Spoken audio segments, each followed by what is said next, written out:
I'm Nifty, and you're I'm Josefina. Josefina. And Josefina, where are you from? Like, you're from Chile, right? Yes, I'm from Chile in And we're South hanging out. America. We're hanging out in Riga. Yeah, the farthest I've been.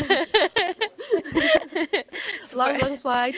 yeah. Lot of jet lag. We were just talking about how it took like a week to get over jet lag, Oh, right? It's the terrible. worst, isn't Yeah. it? It's Today is terrible. my first day that I'm like actually awake. And the other in the other days in btcplusplus conference in Riga, which was great, I was so sleepy and I wanted like to pay attention and like listen to the talks, and I was trying to do my best, but I felt like so dumb. So I Yeah. can't imagine like how hard it is for you because you travel a Oh, lot. my secret is I get here like 3 days ahead of the event. What? I arrive 3 days early. Oh, you arrived. Okay. Yeah. So it's a strategy. I'm But it's kinda- still not a week enough to recover. No, a bit. No, but it's not like terrible. Yeah. Okay. I mean, I travel a lot, but I lose so much time in trying to like be awake. Like sleeping for a few days after travel.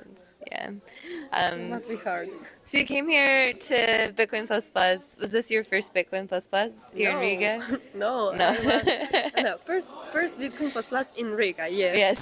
But I went last February to BTC Floripa, and it was a great experience. Well, thanks, Nifty. Yeah. We had a lot of fun. Loved Floripa. Never been there, although it's close to Chile. Yeah, like compared to this, yeah, it's closer.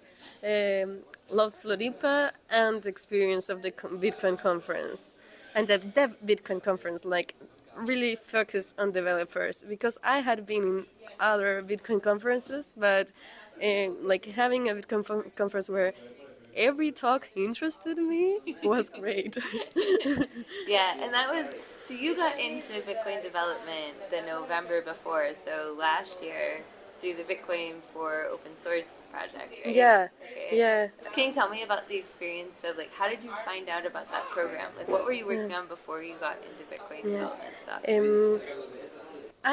I'm very bad with dates, but I think I found out Bitcoin for open source on May of 2024, thanks to actually a co-founder, not technical co-founder, of we were having a Bitcoin arbitrage bot business, Oh, cool. and which is still running, but it's just like not developing on it. And our co-founder, which is the only founder that's not dev, like sent us like a link. Hey, there's this program. I don't know. He maybe like read it on social media and thought like, this might interest him. And I signed up like to learn more about Bitcoin, but I never thought that it would change my life and my career in the way it did. So it was like just like, yeah, I want to learn more about Bitcoin.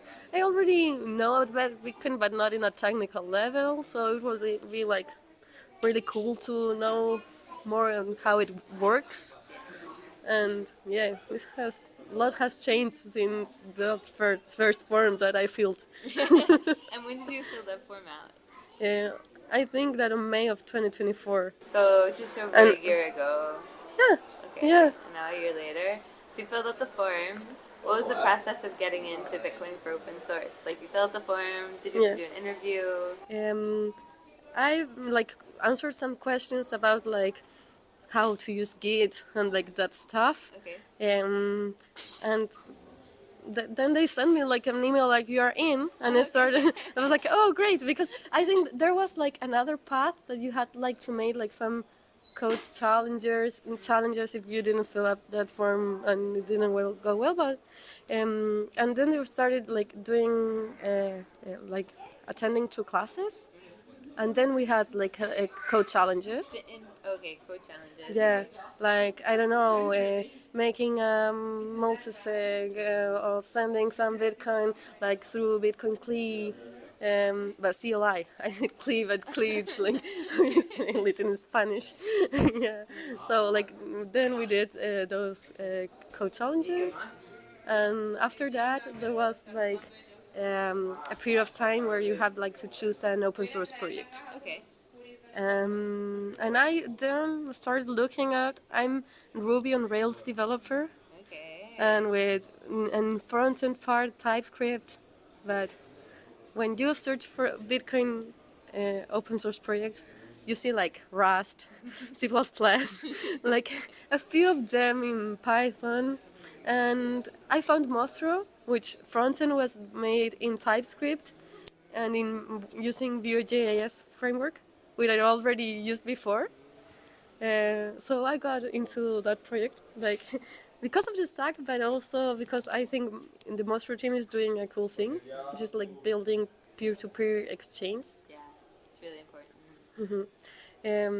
And that's what was like my not my first contribution to open source, but my first Bitcoin contribution to open cool. source. Yeah. Very cool. And so you got into the program, and then before, so I met you when I came down for the resident program, right? Yeah. You guys all hung out in Buenos Aires for a week. And then Dulce brought everyone to Bitcoin Plus Plus this February, right? In Florianopolis. And then what happened at the Bitcoin Plus Plus Florianopolis conference that made it so you're here So now? yeah, at that time I was programming for Mostra project a bit, like contributing in what I could. I was, well, I am, but a newbie to open source, and there in btcplusplus Floripa there was a talk from Jeff in White Noise, and that talk was like, oh, I want that chat up like right now. So it really clicked. It was like, yeah, like we need that. At that point I'm still using Signal. Well, I use other chat apps, but I was like more into, yeah, we need more secure messaging, and I was using Signal for a lot of things.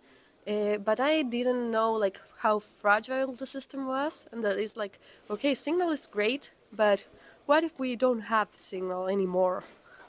We should have a plan B. Right. And so that talk clicked like a lot to me, and there was a hackathon, and we had to do something. Yeah, it was like hacking edition, so everyone was hacking. So it was like, okay, we must hack. What do we do? And we talked with Jeff and asked him if it would be okay if we did NWC, like Nostr Wallet Connect support. And he was like, yeah, okay, I'm open for contributions. At that time, he was like alone coding. Yeah. So it was like very like open arms, like, yeah, contributors come. And he was so nice, and it was like such a cool experience to sit in the same table with the founder of a project and being coding with him. We had a great time. Yeah, it looked like it. Yeah. And so, what happened between? So you hung out and worked with Jeff in Florida. What happened since then and now in Riga that you're here in Riga? So after that, I kept contributing.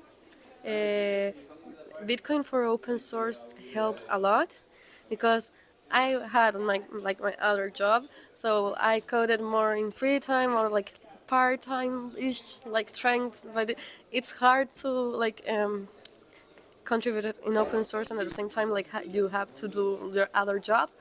And before us helped a lot during that time, like if they I reported like my contributions and maybe they gave me some sats like in exchange, and it's like a very rewarding experience, like okay, I'm doing some small things but I'm gonna reward it.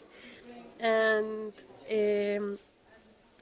well, like a month ago, Jeff asked us like, do you want to come like full-time to open source? And that was a great question. And I already have thought about it, and it was like my question, but my answer was immediate. Yeah, like yes. So yeah, so now me and Javier, we are here all in open source. We just started on August, so it's like just first week full time. First week full time, working in conferences. So White yeah, noise, but right? tomorrow we'll start coding more. So you guys are doing the white noise offsite, right? Yeah.